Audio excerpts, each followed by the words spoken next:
is primary. Okay.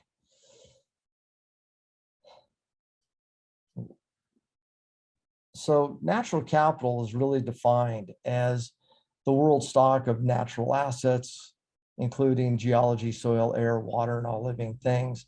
And from those natural assets also included is something called ecosystemic services. This includes the phytoplankton and forests making air. It includes the oceans and waterways and the food that we get from those, the soil and its microbes that provide for the health of plants so that we have food. It's the bees pollinating flowers. It's the gravitational effect of the moon and the sun on our atmosphere and the tides. So there are so many things that the earth does to serve us and provide us with our entire economy. Quite frankly, without the earth services functioning well and without healthy ecosystems, not only does our economy suffer, but humans will suffer and potentially end up in a sixth mass extinction and die. So we're not talking about something that's sort of fluffy here anymore. This is serious. What used to be considered, the health of ecosystems and the environment was once considered by corporations to be fluffy. But what has happened is probably the largest shareholder in the world with $7 trillion of assets under management, BlackRock, their CEO, Larry Fink, stated in his letter to CEOs last year that they were taking climate change and ESG, again, environmental, social, and governance, very seriously, and that if CEOs did not align and make commitments to ESG, that BlackRock would start divesting the stocks from corporations who are not making real commitments to ESG and corporate responsibility. So that's a pretty significant sea change when the largest shareholder in the world is saying, we're serious about this. And that, I think, has created a lot more impetus for many of the corporations in the world to make a change. If we don't make this change and invest $1.3 trillion a year into natural capital, we're looking at a continued natural capital degradation of $7.3 trillion a year. Well, if you take that 125 and you divide it by 7.3, basically we have 17 years left before we've completely destroyed natural capital. And I actually would posit that we're really on the brink of that. We really don't have 17 years to keep going the way we're going. We need to make major changes, urgent changes now.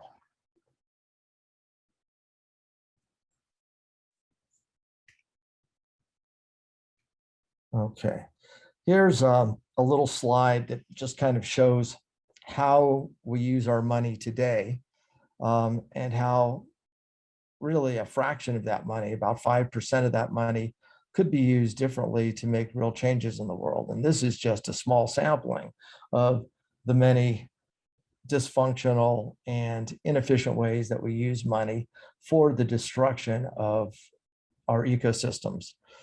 So when you look at military gambling, cosmetics, pet products, chewing gum, and jewelry, we spend about 2.66 trillion a year on that. For ending world hunger, drinking water, sanitation, reproductive health and planning, self-help housing, and sustainable energy systems, we could do that on 119 billion a year. How can we shift our consumptive patterns? How can we change the way that we spend money? Because let's face it, money in our world today is one of the greatest lubricants of all action. More people will do things for money than they will for love or beauty or even health. Although they'll spend a lot of money on their health and their beauty in order to get love. But at the end of the day, most decisions are made on economic pragmatism, which, as we stated earlier, the real pragmatism is natural capital. I mean, if somebody's got you by the throat and you can't get your next breath, you'll give everything you have for that next breath. If you're about to drop dead of dehydration, you'll give every dollar you have for that glass of water. So real pragmatism is natural capital and our ecosystems and our health and our connection to each other and actually greater love in the world. So how can we individually make choices that are going to support, an economy that is truly regenerative, that is thriving, that creates greater health and beauty for humankind, and also creates greater health for our ecosystems. So some of the terminology here, and we can send these slides out, but to make it somewhat brief, when we think about regenerative, it's more of a do good, added value philosophy. It's about how can we create more value? How can we create more renewability, greater vitality for humans and our ecosystems? A while back, I wrote an article called Ecosystemic Intelligence, and the tagline was, does killing and domination make us smarter? And you can go through every analysis of every kind of intelligence, from academic to emotional to mathematic to spatial to musical, take your pick. But the only one that matters is ecosystemic intelligence, because if you're dead, it doesn't matter how smart you are. So ecosystemic intelligence basically is the ability of a species to use the least amount of resources to create the greatest amount of thriving for itself and its environment. Based on that, we have to be the stupidest species because we spend the most amount of energy and resources to destroy ourselves and our environment. So when we get arrogant about our own intelligence, think of bacteria, because bacteria has mastered ecosystemic intelligence. And if we apply the killing and domination metric, they're still smarter than us.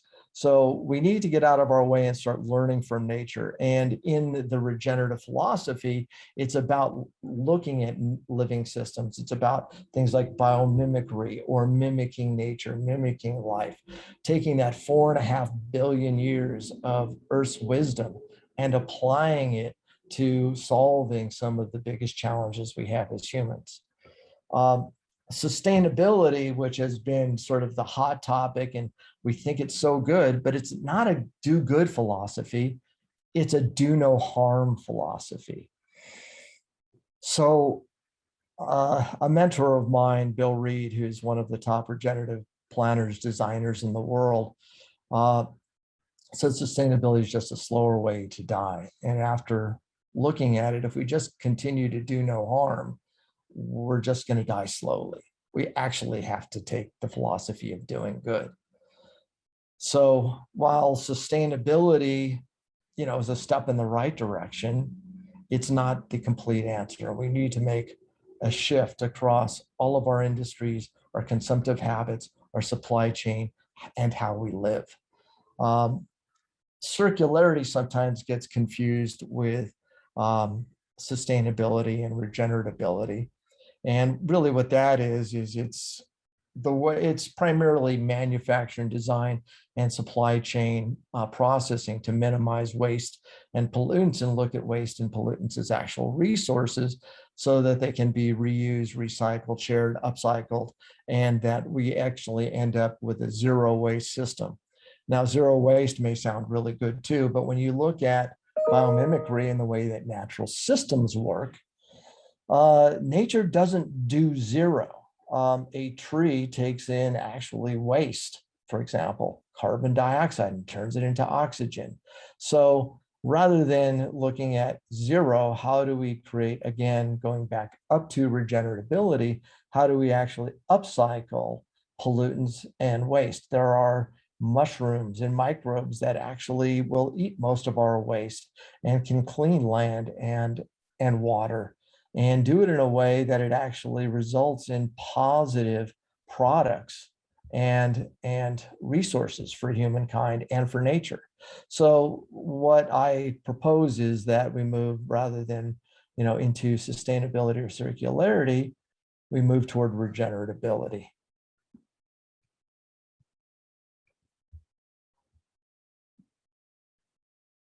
One buzzword that you'll start hearing today, and we talked about it briefly, is ESG, is environmental, social, and governance companies that are making some commitment to the environment, to helping their communities, and to more effectively engaging in governance. Currently, there's about $45 trillion that are invested, or assets under management invested globally into ESG companies.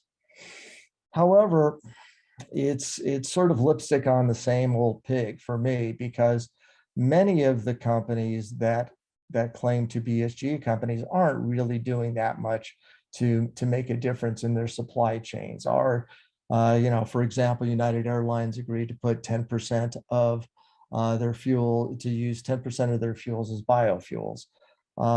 It's not going to make a difference in the big order of things in the time that we need.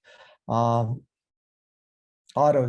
for example, put 2 women on their board and saying, see, we use diversified governance. But did they change their supply chain or the way that they make or ship auto parts? Did they make any changes in the way that they use extractive materials? Are they mandating any new materials be used? So again, a step in the right direction, but is it going to make the change in the time that we need the change made? And so that's again why I returned to looking at how can we create a regenerative economy, one that is truly a multi-trillion-dollar economy that will probably be the largest economy in the history of humankind, but it's devoted to human quality of life and ecosystemic thriving.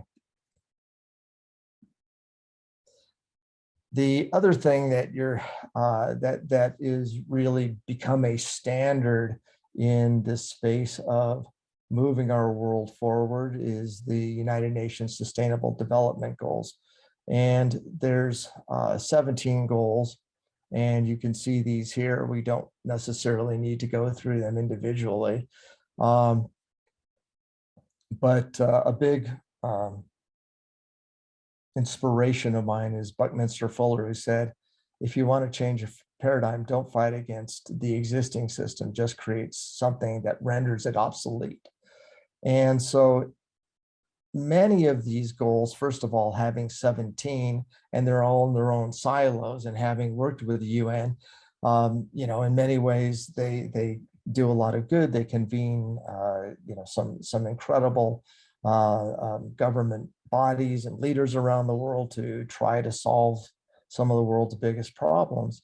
Yet, when you talk to somebody in clean energy, they don't talk to the people in water, and the people in agriculture don't talk to energy and water. And if we're going to look at solutions that really make a difference in the world, they have to be integrated solutions. Everything is really connected to everything. And we see that in an ecosystem when we apply the biomimetic principles, we see that.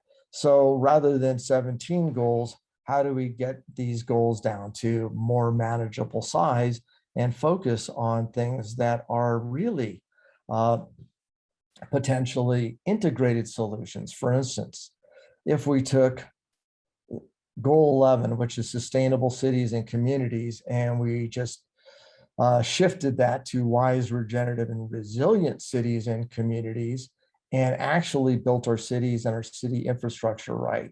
If we did local farming, so we didn't have to rely on, supply chain coming from minerals and extractive goods in Africa and South America shipped to China using bunker fuel and then burning coal to turn those raw materials into products and shipping them back into the United States, with 3D printing, with things like biomimetic materials, with clean energy, we can make a huge difference and just localize our needs so we don't have to be using the inefficiency of shipping goods all over the world.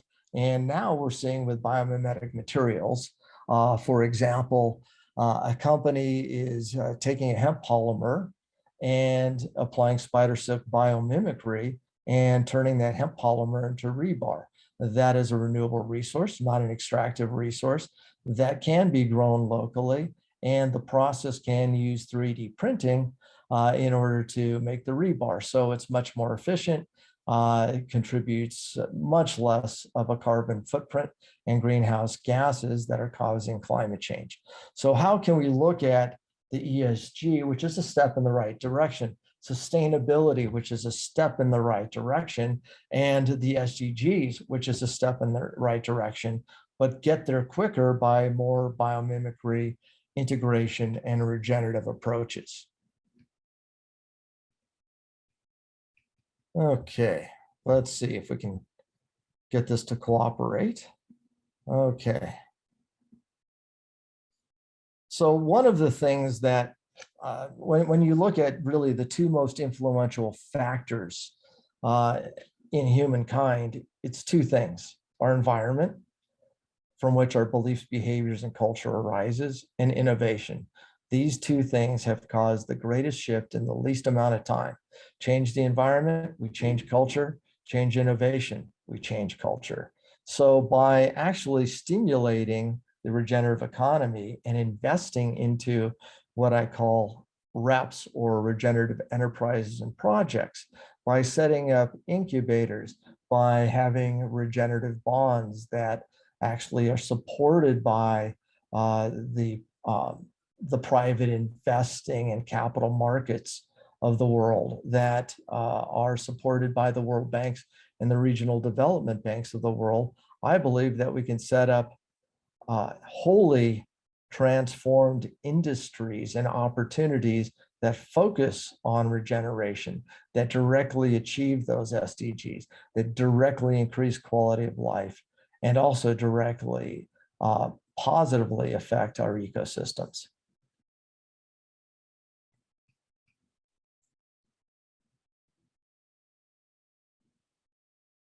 So some of the examples of the industries that we're seeing, that a lot of people, it's very strange to me. I talk to chancellors of colleges and universities, and they're not really training a lot of their students to do these things and to think in ways that are regenerative. For example, we talked about biomimetic materials. And when I mentioned that, question mark goes on over their head. This is a $545 billion industry in the next 10 years, yet they aren't actually building the capacity and the skills in the schools to fulfill the demand that's going to be necessary for this one industry. But so we could talk about water and aquatech. These are things like how do we recycle water from gray water and black water recycling? Why are we using potable water for agriculture industry? We can actually provide really clean water utilizing lots of purification technologies that are highly cost effective.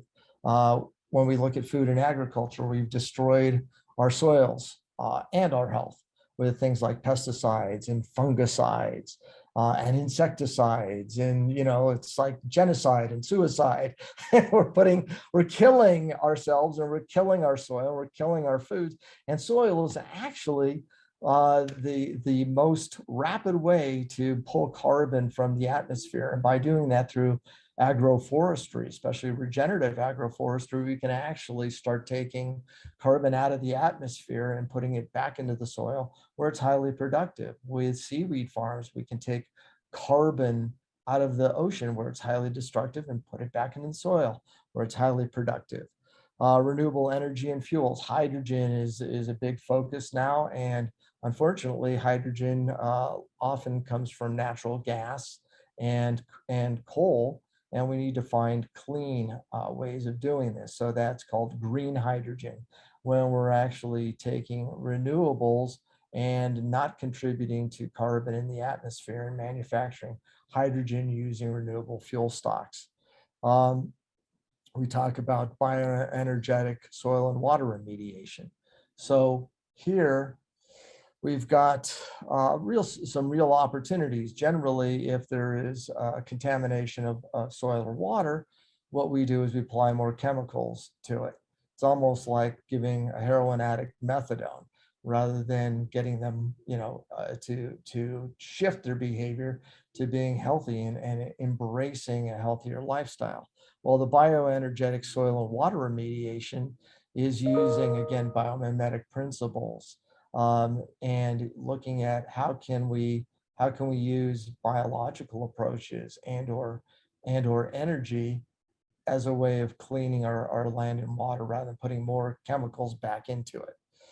We spoke a little bit about wise, regenerative, and resilient cities and communities, having urban farming, local energy, clean energy production, um, energy efficient buildings, and this goes into things like IoT and systems integration.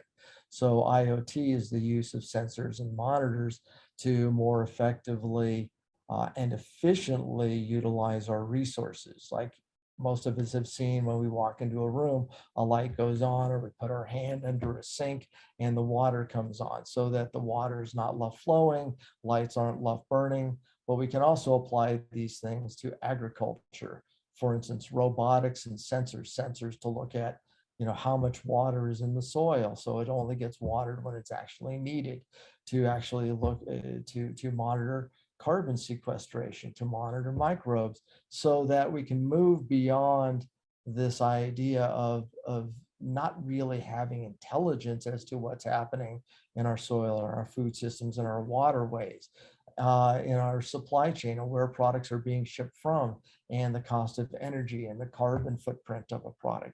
So this is where IoT and systems like this come in. Um, Again, more our food, and the way that we work. We sit down all day. We sit in a car. We drive to the office. We sit in a chair. We come home. We sit on a couch. And how can we move more? How can we create a healthier office environment, healthier schools? How can we educate kids on how to eat nutritious food and to taste the difference between junk food and truly alive food? So many of these things are big opportunities that will actually do a great deal of good in the world, increase quality of life, increase connection and love between people, and make way more money than the industrial age ever did. And here are a few examples of some of the market sizes. WEP is claiming that the global GDP is 80 trillion a year. We already talked about uh, natural capital being worth 125 trillion. Here are just a few examples of the multi-trillion-dollar regenerative economy. This is not complete. This is just the tip of the iceberg. $1.3 trillion in the clean tech market, 41 trillion spent by cities in the next 20 years on infrastructure upgrades for IoT, 1.9 trillion in economic value across industries worldwide, 425 billion in biomimetic industries, 30 trillion in ESG assets under management. Actually, that's 45, old figure there, 350 billion in green bonds, and 1 trillion in the restoration economy. So this is, if those of you who on this call are interested primarily in making money from this, there's a lot of money to be made. And the good news is you can make a lot of money doing good. And that's, I think, where we need to really shift, is that, money is just stored energy. It's like a battery, and it's the intent to which it is used. For instance, you could take a battery and you put it in a bomb, or you can put it in a flashlight to illuminate your way. So we have this opportunity to build this amazing economy in the future. So what is going to fuel this is, again, how do we spend our money? Do we spend our money on oil, guns, tobacco, extractive industries, or do we spend our money doing things that are more regenerative? We are seeing significant amount of money pouring into bonds, and here's an example of an Apple green bond. And I was kind of surprised to see that here's a zero coupon bond where the public is paying 99.8% of the bond face amount, and is only getting a yield of almost 1/3%.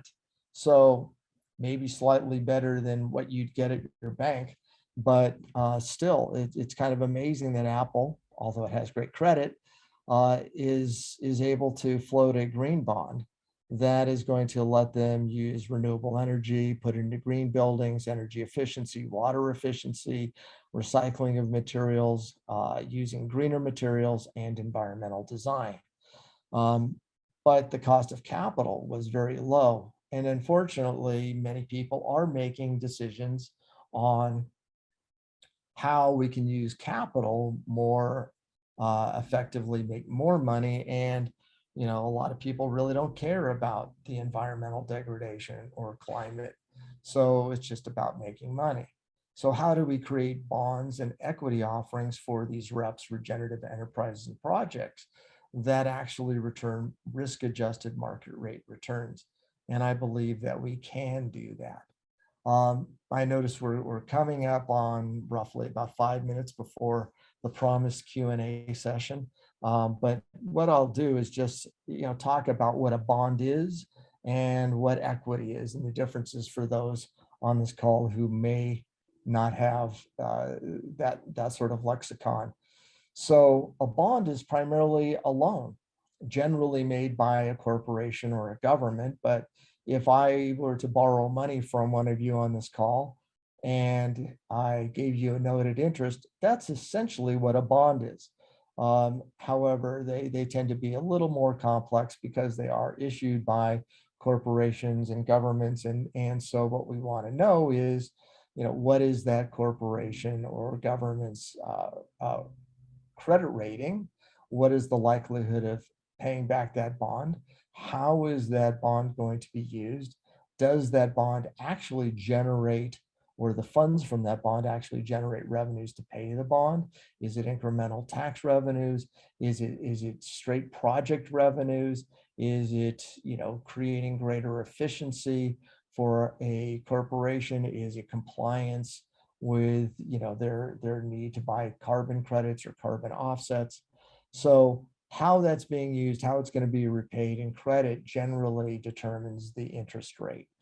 However, now that we're seeing interest rates at practically zero, from the Fed window, and mortgages going for 2.5 to 3.5%, the cost of capital is pretty low, which means that bonds somewhat lose some of their face value, because as interest rates climb, more people want to invest in things, in bonds and debt that are going to have a higher interest rate. So one of the big things that will likely lead to future success of market rate risk-adjusted returns on bonds is to have variable rate bonds.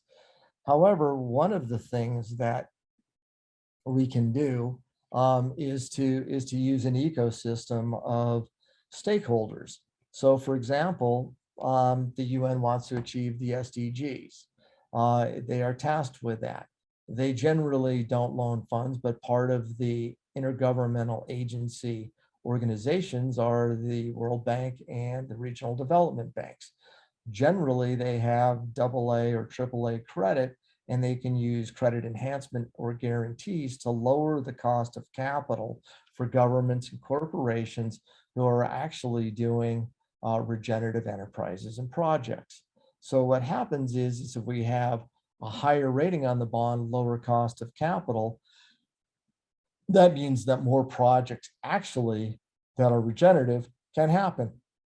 And we're working now with some of these IGOs and to create private-public partnerships where private capital can then come into these AAA or AA rated bonds, get risk-adjusted market rate returns, and that monies then can be loaned to governments who will then be responsible for paying the bonds. But because those bonds are now AA or AAA, you could take them to a bank, borrow against the probably about 50%. So if there are $100 million bond given to a government, you could borrow against that bond about $50 million against the $100 million bond, and it would be paid off through the through the interest payments over a period of 10 years. And at the end of 10 years, the investors have their principal guaranteed The project has its 50 million, the government has 100 million. In that way, we can actually create 1.5 times the social and environmental impact by using those kinds of bond strategies. So those are some of the things that I'm working on right now, so that we actually have capital flowing into regenerative bonds for regenerative enterprises and projects. The difference between bonds and equity is equity generally is shares of stock or interests in a company. And so you're buying, when you buy equity, you buy part of a company. And so there are also ways to create grants, non-dilutive financing. We're seeing in the blockchain and crypto a lot of very interesting ways to create non-dilutive financing in the form of crypto tokens and NFTs, things like that, that actually can be used to preserve eco-sensitive areas or to stimulate certain projects within a company that are non-dilutive. Also utilizing some of the NGOs and foundations that have a mandate to create, to put their money into nonprofit organizations and some into even for-profit organizations that are going to achieve their missions.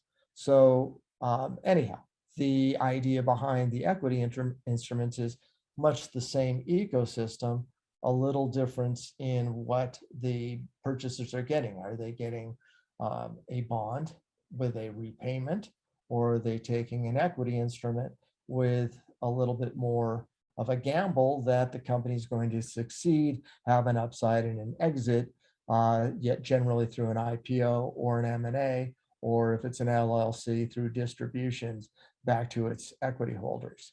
So anyhow, that pretty much concludes the presentation, and open for questioning.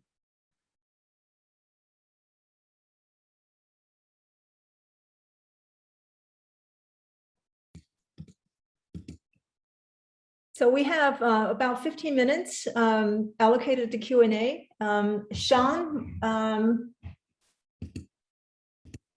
Sean, go ahead, unmute yourself. Let me see here if I can unmute you. Go ahead, ask your question. Hi, that was a really great talk. I think this is such an important topic, and I really like the way you framed it in the beginning as existential and something that we clearly have to do. I'm wondering, in a proudly competition-based economy, Okay. it's often cheaper to, say, dump toxic chemicals in the nearest river, and even risk penalties and fines, than it is to deal with those chemicals in a sustainable and a closed loop way. And so I'm wondering, I think your bond idea, which I'm just trying to wrap my head around, is awesome, but how does it fundamentally change that calculus? That it's cheaper to pollute. Well, unfortunately, with government corruption being so rampant now, governments tend to turn their back on the polluters and those that are doing bad in the world, as long as you're too big to fail. And we've seen that in the 2008 financial crisis, for example. So the answer is, I don't think that the bonds themselves or the equity investments into regenerative enterprise and projects are going to stop the bad actors. I think it's more of going back to that Bucky Fuller quote. If you want to change a paradigm, don't fight against the existing system, create something that renders it obsolete. So it's funding those companies that will render the bad actors obsolete. And now with the exposure and the transparency that we're seeing with the internet, a lot of people are really choosing not to buy products from the bad actors anymore. And I mean, we even saw this with GM and Toyota. Toyota came out with a Prius. It was selling like hotcakes. They were doing great while GM was going bankrupt and getting bailed out. Now, now GM is making, the Volt, it's making an electric car. So we're seeing that as innovation moves forward, especially regenerative innovation, in a world where BlackRock is making ESG important, I think what we're going to see is a sea change. And so it's not really stopping the bad actors. It's getting the good actors to make enough money to influence legislation and regulation. And so that, and to pay the lobbyists that pay the corrupt politicians, so that we actually get, regulations that promote a world for the living. Thank you so much. Sure. Mark, there's a question from the audience. Are you optimistic about our recent past $1.2 trillion infrastructure program? I call myself a skeptical optimist. I really feel like there's so much pork barrel in these large rammed through types of bailouts and infrastructure programs. However, yes, I am more optimistic seeing a package that is at least addressing, new infrastructure, clean energy, agricultural reform. So the answer is yes, and we'll see. Mark, I have a question. That is, one of the things about building a regenerative economy, or even just sustainability, is to have consumer insisting on built to last products. We've become a throwaway society. Absolutely. From clothing to appliances. And how can we get back to time where there's craftsmanship in our products and the product are meant to be used for generations, so that we can consume less and not be a throwaway society? I think that's an excellent question. And you know what, would you mind, Grace, allowing the video so that I can actually see our audience here? I would really love to see who's here and on this call. So thank you. I know some of these folks too. Hey, how you doing, Rance? So, I believe that as long as corporations are going to see higher profitability from built-in obsolescence, they will continue to do so. However, I believe, though, that many people, in fact, Rains here is one of the top co-housing designers, founders, promoters, in the US. And as more people consider sharing their goods and needing that durability. So as we move more toward a local economy, regenerative communities, co-housing, things like that, cooperatives, I think there's going to be a demand for products that actually are built to last. And we're even seeing that, in the auto industry, the computer industry, many industries right now, even though there still is built-in obsolescence, the products that actually are built to hold their value, to be more reliable and are more quality, actually get higher prices up front and have a better resale market.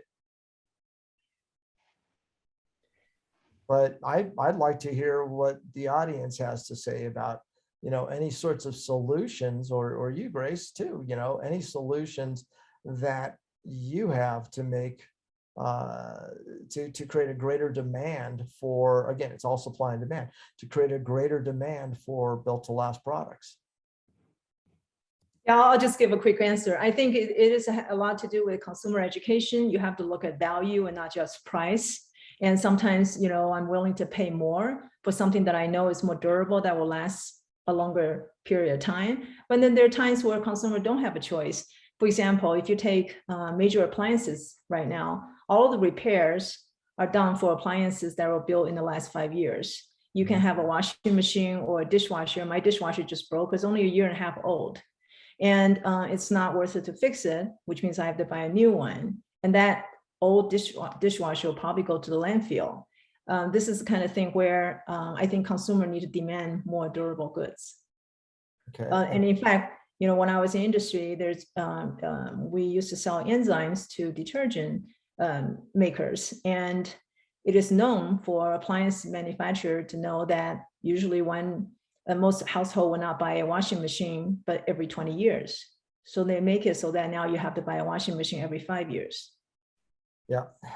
It's interesting. You mentioned something that I think is very important, which is consumer education. And now with crypto, blockchain, rewards and things like that, I think there's an opportunity for a conscious, healthy credit card that takes an itemized receipt, sends it to the cloud where it's algorithmically compared against other databases, for instance, carbon footprint, corporate social responsibility, toxicity, as well as durability.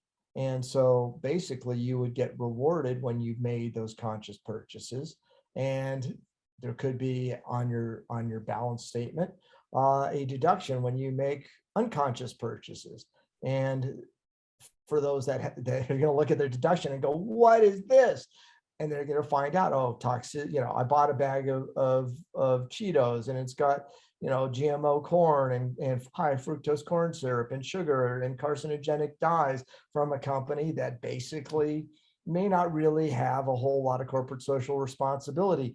But here's a coupon for Barbara's Organic Cheese Puffs next time you're you're thinking about buying it. And when you use that coupon and redeem it, will return the points back into your account.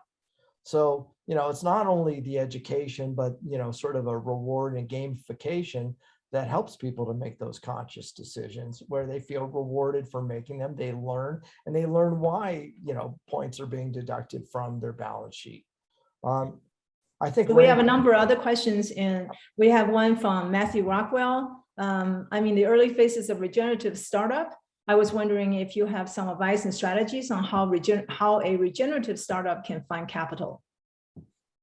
Again, coming back to what I said earlier, bonds, equity, tokens, grants, these are all ways in which, a startup can leverage capital.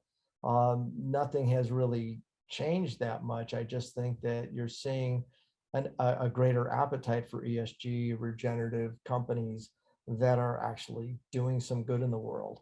One of the things I would say for most startups that I see is they think I have a great idea, I'm capital ready, and they don't really understand what that means.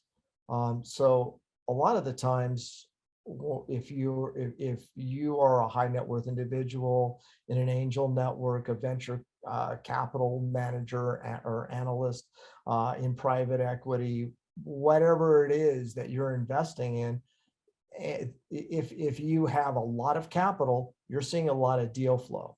You might see a deal a day, 30 deals a month, and you're going to pass on probably 99% of them.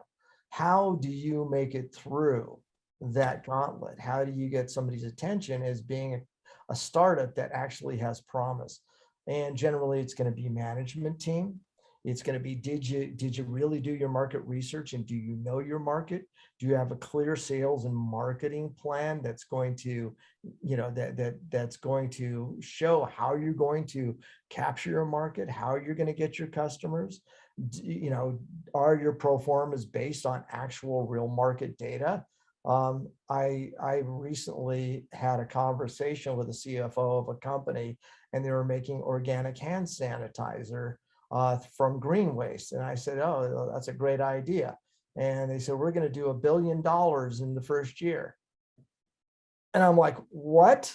I go, do you know a company named Purell that's been around like 40 years and is the largest hand sanitizer company in the world, and they do 300 million a year? It's stuff like that. You go, and so no matter how big of a heart you are, how passionate you are, how good of an idea you have, you better know your market, do your TAM, SAM, SOM analysis, have a detailed marketing plan as to how you're going to capture the market. Get somebody on your team, whether they're an advisor or on your board of directors or even a conditional contract with somebody who has management experience in that industry, who's, you know, and maybe I don't have any money, I have equity. I'll give you equity and let's sign a deferral agreement that says when I get funded, I'm going to pay you. In the meantime, I'll do all the heavy lifting, put your resume on my, you know, on my book. So, you know, it's going to be management, market growth, ability to capture the market, and a real clear alignment of, you know, your purpose and your mission and how you're going to achieve that. Mark, we have 2 more minutes left, and we can probably go through a couple more questions. Are you willing to share your email address so that if someone have a question, they can email it to you? Sure. It's Okay. Mark. I can put it in the chat. Okay. So we have a question here. SpaceX and Blue Origin, their approach to Earth-ending event is to leave Earth.